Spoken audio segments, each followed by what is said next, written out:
Hi friends, Pandian stores சீரியலோட predictions பார்த்துடலாமா? வாங்க பார்க்கலாம். இன்னும் வரக்கூடிய காலங்களில் என்ன நடக்க போகுது அப்படின்னு சொல்லி ப்ரெடிக்ட் பண்ணிடலாம். எனக்கு தெரிஞ்சு இன்னும் வரக்கூடிய நாட்களில் என்ன நடக்க போகுது அப்படின்னு சொல்லி பார்த்தீங்க அப்படின்னா நம்ம சரவணன், அஞ்சலி 2 பேர் இருக்காங்க இல்லையா, அவங்களோட விஷயந்தான் கண்டிப்பாக வீட்டில் இருக்கவங்களுக்கு தெரிய போகுது அப்படின்னு சொல்லிட்டு நான் நினைக்கிறேன். நீங்கள் என்ன நினைக்கிறீங்களோ அதை மறக்காமல் கமெண்ட் பாக்ஸில் கமெண்ட் பண்ணுங்கள். நம்ம சேனலில் போகிற வீடியோஸ் உங்களுக்கு பிடிச்சிருந்துச்சு அப்படின்னா நம்ம சேனலை லைக் பண்ணிக்கோங்க, சப்ஸ்கிரைப் பண்ணிக்கோங்க. சரி வாங்க, இன்னும் என்ன நடக்க போகுதுன்னு சொல்லி பார்த்துடலாம். 2 பேருமே அடிக்கடி மீட் பண்ணி பேசிகிட்டு இருக்காங்க. அதே மாதிரி நம்ம சரவணன் என்ன பண்ணுறாருனா அஞ்சலிக்கிட்ட அடிக்கடி கடையில் இருக்கும்போது ஃபோன் பேசுகிறது செய்கிறது இந்த மாதிரி பண்ணிக்கிட்டே இருக்கிறாங்க. இந்த மாதிரி பண்ணிகிட்ருக்கிறது மயிலுக்கும் ஒரு தடவை மயிலும் கோயிலில் பார்த்தாங்க இல்லையா, பார்த்துட்டு மயிலும் சரி அவருக்கு இவங்கள தான் பிடிச்சிருக்கு போல் அப்படின்னு சொல்லிட்டு அவங்களும் கம்முன்னு அமைதியாயிட்டாங்க. மீனா பார்த்துட்டு போய் கேட்டதுக்கு கூட படித்த ஃப்ரெண்டு அப்படின்னு சொல்லிட்டாங்க. ஆனால் இருந்தாலுமே இவங்க 2 பேர்த்தோட மனசுக்குள்ளே என்ன இருக்குன்னு தெரியல. நம்மக்கிட்ட காட்டுறது எப்படி காட்டுறாங்க அப்படின்னு சொல்லி பார்த்தீங்க அப்படின்னா 2 பேரும் ஒரு நல்ல ஃப்ரெண்ட்ஸ் மாதிரி அப்படி தான் காட்டுறாங்க. ஒருவேளை இதுக்கு அடுத்த கட்டமாக இவங்க 2 பேரும் கல்யாணம் பண்ணிக்கலாம், இல்லைன்னா லவ் பண்ணுற மாதிரி அந்த மாதிரி மறுபடியும் பண்ணுற மாதிரி அந்த மாதிரி காட்டினாலும் காட்டலாம்.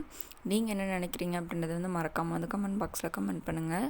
அதே மாதிரி மயில் இன்னும் வரக்கூடிய காலங்களில் மயிலை எப்படி காட்டினாங்கன்னா மீனா மயிலுக்கு வேலை வாங்கி கொடுத்துருக்காங்க இல்லையா, அந்த வேலையை வச்சு நம்ம மயில் இதுவே இது போதும், இதை வச்சு நம்ம குழந்தைய காப்பாற்றிக்கலாம், வீட்லேயும் இருந்துக்கிட்டு நம்ம தங்கச்சி கல்யாணத்தையும் நடத்திடலாம். அந்த மாதிரி அவங்க மயில் ஸ்ட்ராங் ஆகிட்டாங்க. இன்னும் போய் இவர்கிட்ட நம்ம கெஞ்சக்கூடாது அப்படின்ற மைண்ட் செட்டுக்கு மயில் வந்துட்டாங்க.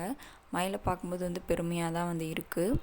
அதுக்கப்புறம் இன்னும் வரக்கூடிய காலங்களில் என்ன நடக்குதுன்னு சொல்லி பார்த்தீங்க அப்படின்னா இவங்க 2 பேரும் கோயிலில் உட்காந்து பேசிகிட்ருக்காங்க. கோயிலில் உட்காந்து பேசிகிட்டு இருக்கும்போது ஏற்கனவே மயிலோட அப்பா பார்த்து செஞ்சு பிரச்சனையாச்சு. இப்போ நம்ம பாண்டியன் கோயிலில் இவங்க 2 பேர்த்தையும் பார்க்குறாரு. இவங்க 2 பேரும் எப்பயுமே கோயிலில் மீட் பண்ணிக்கிற மாதிரி தான் காட்டுறாங்க. கோயிலில் மீட் பண்ணி பேசிகிட்ருக்காங்க. அதே நேரம் பார்த்து அந்த இதுக்கானவங்க எல்லாருமே வந்துடுறாங்க. வீட்டில் இருக்கவங்க ஒருத்தவங்களாம் கோயிலுக்கு வர மாதிரி காட்டி எப்படியாவது இவங்க விஷயம் தெரியணும் அப்படின்ற மாதிரி பண்ணுறாங்க.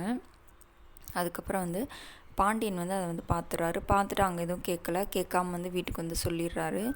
மயில் நம்ம சரவணன் மேலே தேவையில்லாமல் ஒரு பழி போட்டிருப்பாங்க. என்ன அப்படின்னு சொல்லி பார்த்தீங்க அப்படின்னா சரவணன் இந்த மாதிரி ஒரு பொண்ணு கூட பேசுகிறாரு அப்படின்ற மாதிரி மயிலை பற்றி உண்மை தெரிஞ்சிருமோ அப்படின்ற காரணத்துக்காக வேண்டி இப்படி சரவணன் மேலே பழி போட்டிருப்பாங்க. நம்ம பாண்டியன் என்ன நினச்சிக்குவாருன்னா, ஒருவேளை அப்போ மயில் சொன்னது இந்த பொண்ணு தான் போல், அப்போ உண்மையாகவே சரவணன் இந்த பிள்ளையை லவ் பண்ணிவிட்டு இந்த பிள்ளை கூட பேசிட்டு தான் மயிலை வேணான்னு சொல்கிறான் போல் அப்படின்னு நம்ம பாண்டியன் தப்பாக நினச்சிக்கிட்டாரு. அதே மாதிரி நினச்சிட்டு வீட்டில் கேட்குறாரு. கேட்டோன்னா நம்ம இவரும் சரவணன் என்ன சொல்கிறாருன்னா, இல்லைப்பா அவன் என்னோடய ஃப்ரெண்டு தான் அப்படின்ற மாதிரி சொல்லி அதை முடிக்கிறாங்க. இன்னும் வரக்கூடிய காலங்களை நம்ம பொறுத்து தான் பார்க்கணும். இவங்க 2 பேர் இப்படியே கடைசி வரைக்கும் ஃப்ரெண்ட்ஸாக இருப்பாங்களா, அஞ்சலி இவங்க 2 பேர்த்த சேர்த்து வைப்பாங்களா அப்படின்றத.